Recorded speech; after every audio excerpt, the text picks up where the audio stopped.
What is up, guys? Welcome back to the channel. My name is Mac, and this is Marshfoot Outdoors. And today we will be reviewing another ODENWOLF product slash knife. We will be talking about the ODENWOLF W Catcher, which you can see here is one hell of a knife. All right, so while we're on the subject of ODENWOLF, you can now get 10% off ODENWOLF knives and products by using my affiliate link, which I will put down below in the description and in the comments. And if you click that link, it'll automatically take you to ODENWOLF's website, and it will automatically apply that 10% discount for you on whatever you choose to buy. Or you can use checkout code MARSH10. And that will also give you the 10% off, and it will save you a little bit of jingle, and it'll drop a little jingle in the old Marshfoot Outdoors channel bucket. Now, I did not purchase this knife with my own money up until now. This is the first, well, technically the Tops knife, the Moccasin Ranger. I didn't buy that either. That was a gift. However, ODENWOLF sent me this knife. So I did not buy this knife with my own money. ODENWOLF sent this to me to review here on my channel for you guys to see if it might be a knife that you're interested in buying. So we're going to jump right into it. ODENWOLF, they advertise this knife. They say, per their website, they say the W Dagger is a reliable, high quality tool made of durable D2 tool steel, which we will talk about more, that qualifies for many outdoor uses. And then they go on to explain a little bit more and talk about what the knife's made out of, what the sheath is made out of. All right, is this actually an outdoor knife for many outdoor uses, as ODENWOLF claims? Well, we will find out, or we're going to at least hypothesize on that anyway. So right from the jump, you can see it has the similar kind of sheath, except much bigger, as the ODENWOLF W. This is the W Catcher, if I didn't already say that. I'm sure I did. As the ODENWOLF W, which I have here for a comparison. Same type of sheath. However, there is a difference with the ODENWOLF W. As I showed you, you can take off the belt loop part and you can kind of reconfigure it here on the sheath. As you can see there with those screws for different types of carry. You cannot do that with the sheath on the W Catcher. You are pretty much, if you're going to use the belt loop, you are basically just going to have to carry it vertically on your hip or whatever.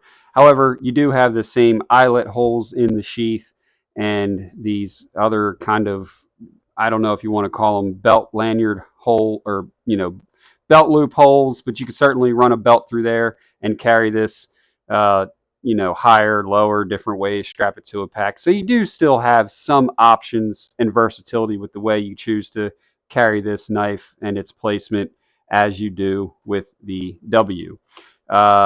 So it's the same injection molded.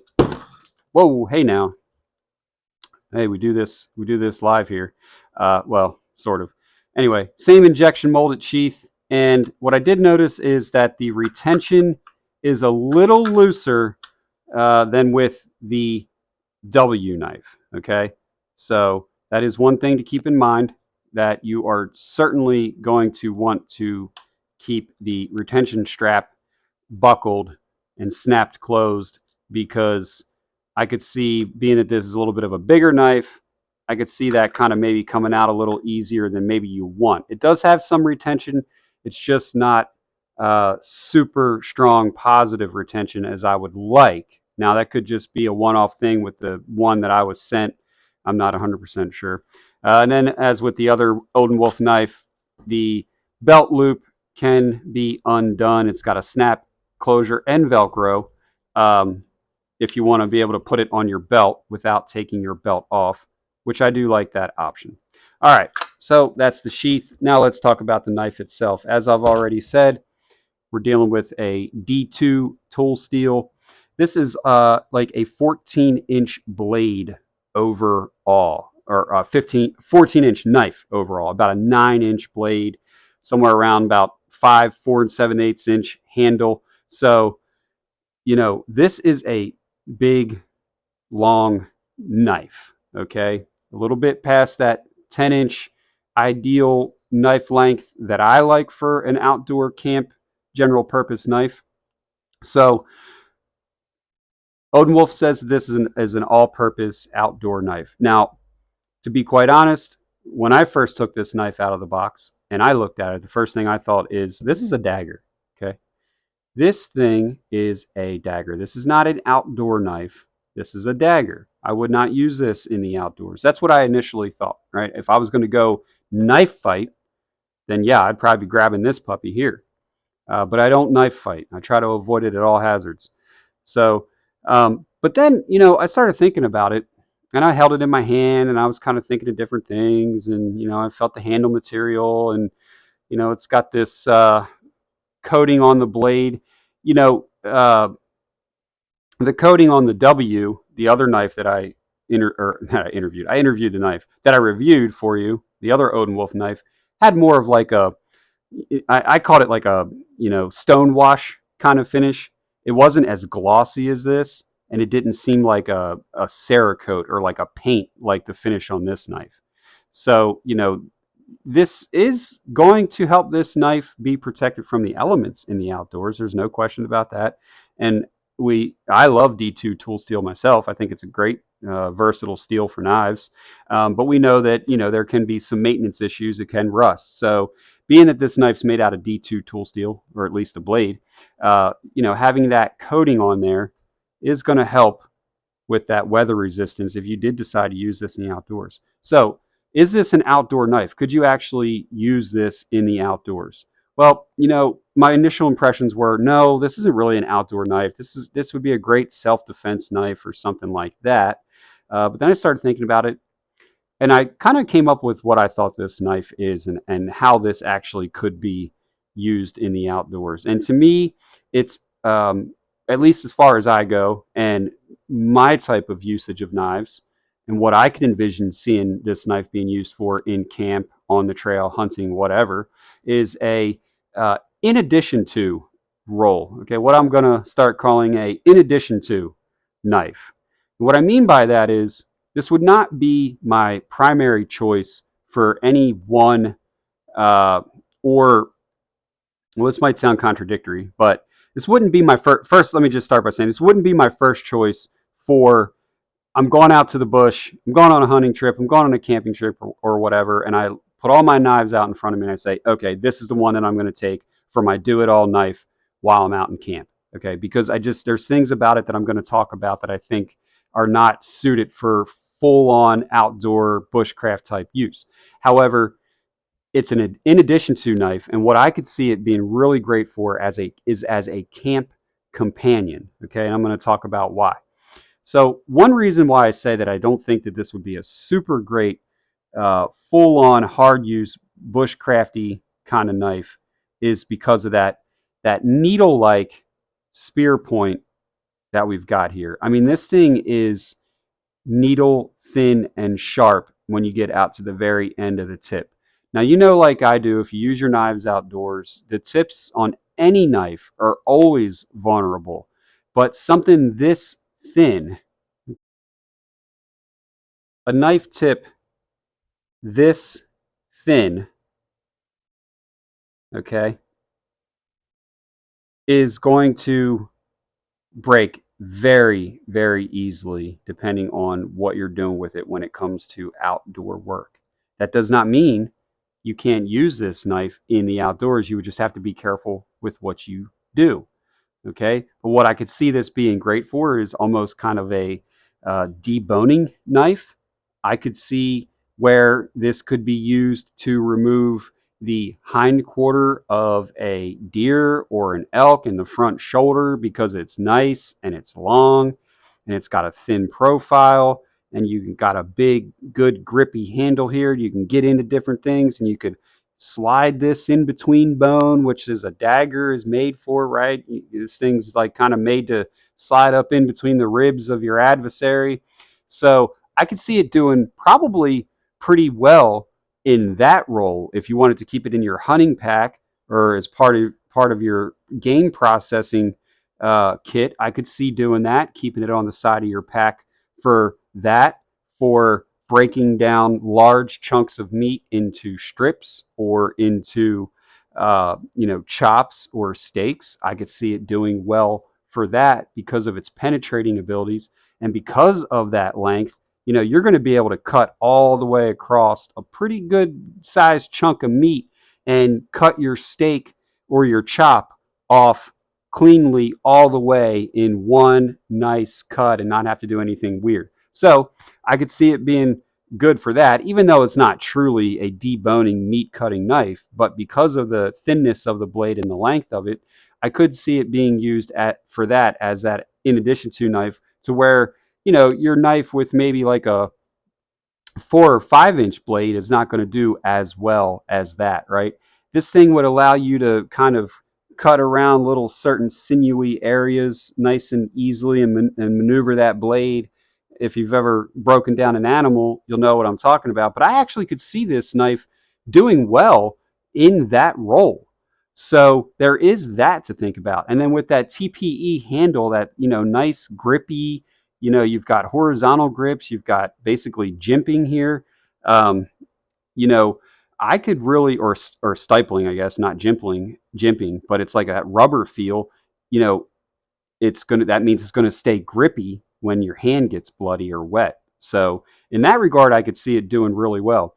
Another thing I could see it being used for is for uh, making your tinder collecting, your your ember collecting hole on your fireboard for your bow drill, for your fire drill. I could see it being used for things like that, where you want to make, if you're doing like, bushcrafty camp carving kind of things, where you actually could use a nice little needle point tip if you're really trying to be intricate with something, or you're trying to really, get in there with something.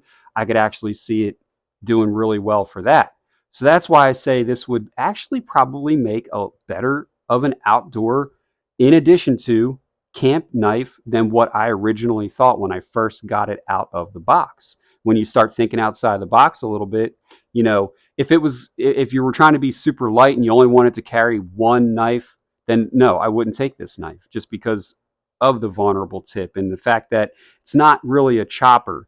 You could use this to clear little, maybe pinky sized or less, uh, little limbs or little viney stuff, because it's got a little bit of length to it. But anything above that, this knife is probably not going to chop very, very well. Uh, you know, Lodge poles, poles that you would use to hang your pot on, where maybe you got to lop off some little limbs, some little pinky sized and less, as a lopping tool. I could actually see it doing well for that because of its length and that thinness of that blade. As long as you keep it sharp, is going to kind of probably zip right through some smaller stuff.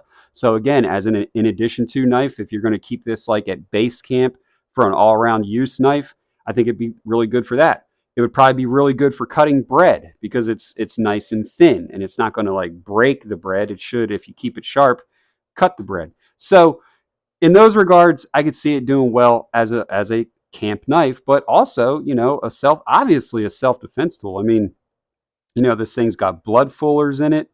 I don't know how effective they are, but they're there. And then something that I'm not a big fan of with an outdoor knife. Now, as a fighting knife, it's good that it's there, but this basically double finger guard, quillin, whatever you want to call it, okay?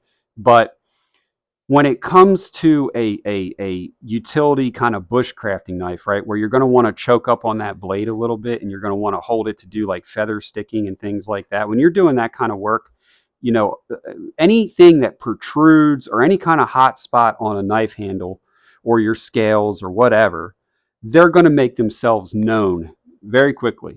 They're going to rear their ugly little heads. And in this case, that's a flaw that I see for this knife when we're talking as an outdoor knife, because I've either got to choke way up past it and then it's still digging into the crook of my thumb there, which eventually that's really going to start to hurt. Or I've got to put my thumb in that spot, which, you know, gives me less control of this big blade if I'm trying to do fine feather sticking or something like that. Because I want to be able to hold further up here where I can kind of really work with the knife. And I don't get me wrong, I can do it. You could do it if you have to, but this thing sticking up, this is going to end up being a problem. I like when my, you know, bush knives or whatever, camp knife, bushcraft knife, when that spine of that blade is totally flat across there and it just transitions from the spine of the blade right into the handle or the scales. I don't need this on an outdoor knife, okay? But I don't mind the finger guard down here. It's not necessary either, but this is okay. This is not if we're talking strictly an outdoor knife. You do got a nice lanyard hole, which is nice.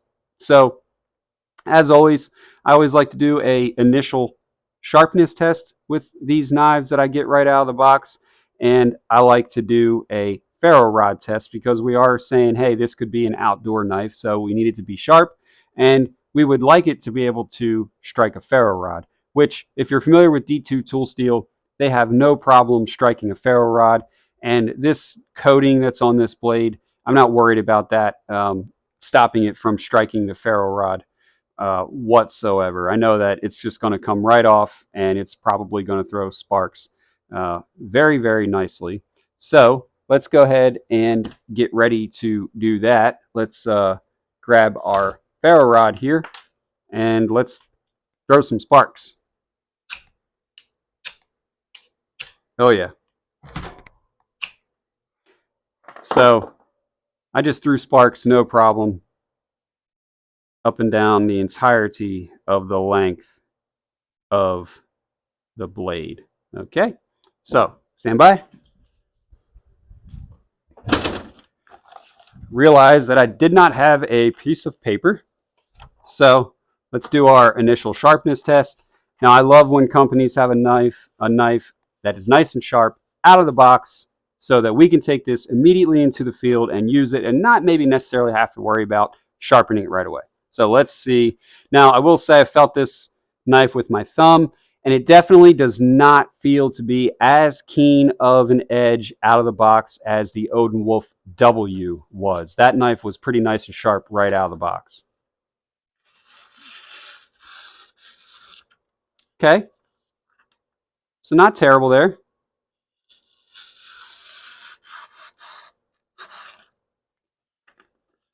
It's not the sharpest knife out of the box, but it's also a really long blade. So as you get further up the blade, you kind of lose a little bit of pressure on the tip. So that's not like doing it any favors on the sharpness test. But, you know, it's serviceable, but it certainly could be much sharper. But it's D2. I think D2 tool steel is easy to sharpen. So I think that, you know, you could get a decent edge on this knife, not too hard or without too much difficulty. So, all right, guys. Well, that's my initial impressions of the ODENWOLF W Catcher Dagger. That initial impressions, first thoughts, maybe you think this isn't an outdoor knife, but once you put a little bit of creative process into it and you think about it, you actually start thinking about things that this could be handy for around camp. And you also wouldn't be doing yourself any injustices if you found yourself in a knife fight or challenged to a duel of blades by some vagabond rapscallion that besmirched your honor. So, all right, well, that's all I got on this one. Hope you guys enjoyed the review. Don't forget, if you like this knife and you want to buy it, you can get 10% off with that affiliate link or that code MARSH10 with ODENWOLF. I appreciate you guys being here. Thank you to my existing subscribers, my new subscribers, potential new subscribers as I aggressively point this knife at you. Hopefully you enjoyed it. Hopefully you'll become a subscriber, or at the very least, you'll hit that thumbs up and continue to help the channel grow and grow. So Thank you guys. Take it easy, and I'll see you on the happy hunting grounds.